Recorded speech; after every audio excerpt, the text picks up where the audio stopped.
Hi, Mike. Can you look over here, please, Mike?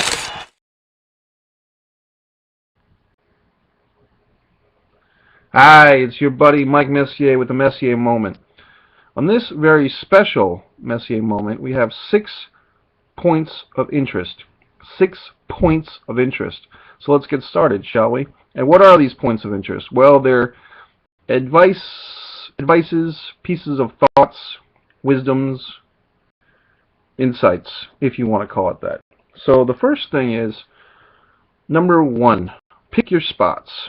What does that mean? Well, when you're first getting started in this industry, in this business of entertainment, you might want to run out, especially actors, you might want to run out and do everything you can. And that's great. And that's probably advisable. As long as it's safe, as long as you don't get hurt, blah, blah, blah, as long as you don't compromise your integrity or insult your craft, insult yourself. Do a lot of stuff. Have fun. Eventually, though, as you get more experience, you might find that a lot of people want you to do a lot of things, and you may not have time to do all this stuff. So and also filmmakers, and also behind the scenes people, production managers, cinematographers, DPs, writers even, you might be enlisted or asked to help out with something, and you simply do not have to do it. You don't have to do everything that people want you to do, because you're probably not going to get paid for a lot of this stuff, and it's probably going to be a waste of your valuable time. So you just say, I'm sorry, I cannot help you. I'm sorry, I cannot help you. I can give you advice, I can cheer you on, but I just can't give you all that time, because time is more valuable than money. So pick your spots. Pick your spots. It's a tough lesson to learn. You might argue with that. You might think I have to go out and help everybody. I have to do this. No, just pick your spots. Do what's right for you. What's next? This is a good one. Avoid family feuds. Now, what's a family feud? A family feud is when film people who are making a production together, whether it's a short film or a movie or a play, they like to bitch about each other. They like to gripe, they like to vent, and you, as a willing listener, gets to hear the venting. You get to hear the bitching and the moaning, the complaining, and then suddenly you have a grudge against someone in this family feud. Suddenly your opinion is slanted against someone you've probably never met or spoken with or broken bread with, and suddenly you're caught up in the middle of some drama, and then this inevitably screws your career. So don't get involved in family feuds. If someone tries to drag you into their shit, kindly step out of it. Try to avoid it, whatever. There's really no way to win in a family feud, and inevitably, all these people that bitch and moan about each other, 5 minutes later, they're all working together again anyway, and you're left out doing nothing, sitting around doing a Messier moment. So, hence, don't get involved in family feuds. So far, we've got pick your spots and avoid family feuds. Number 3,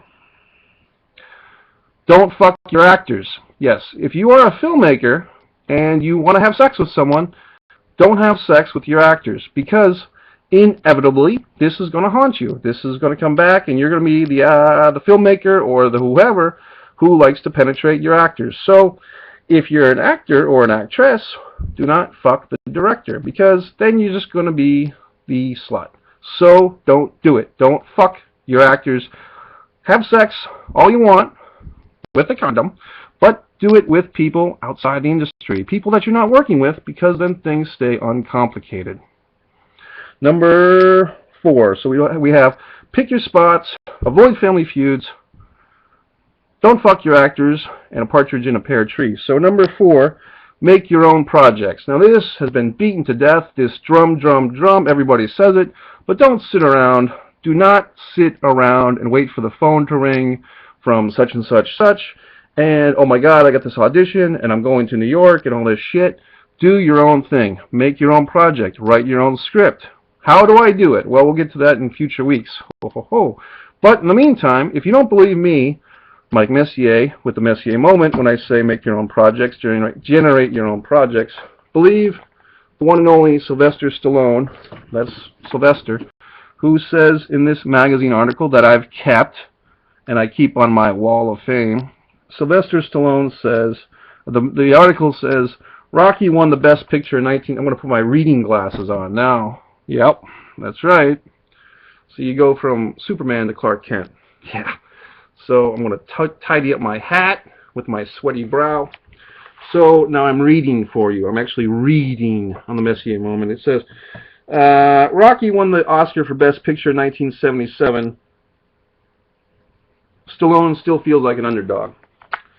Quote, that's my journey in life, along with choosing the darkest, least traveled road, Stallone says. Quote, I wish that things could be handed to me. I wish a great script would come in with financing and everything else in place, but it ain't happening. For me, everything has been do it yourself, and it hasn't stopped yet. I'm still basically generating projects for myself, and I'd rather have someone else generating them for me, but that's not my thing apparently. So I take a lot of inspiration from that, honestly, seriously, because Stallone, whether you want to make a Rocky impersonation or not, Stallone is a guy who makes his own stuff. He has a slight birth defect on his face, which causes the impersonations of Stallone and so forth, but he does his own thing. Whether you like his movies, Rocky or Expendables or whatever, you have to admit that he's doing things and making money doing them. So good for Rocky Stallone.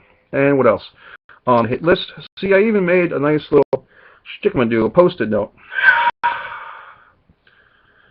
Alright, so make your own projects, don't fuck your actors, avoid family feuds, and pick your spots. The last thing we have is homework.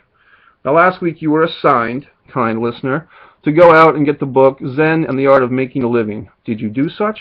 Did you not do such? That's up to you. This week, if you're following the trend, I have assignments for both actor and filmmaker. So for the actor out there, I assign you to get a book called Audition by Michael Shirtleff. That's Audition by Michael Shirtleff. If you've already got it, then I have to give you some more advanced homework. So get Ivana Chubbuck's The Power of the Actor. Ivana Chubbuck, The Power of the Actor, if you've already read Audition. And if you've read both of those, get The Intent to Live by Larry Moss. And if you've read all three of them, get the books by Eric Morris, who worked with Schwarzenegger. And, yeah, he did.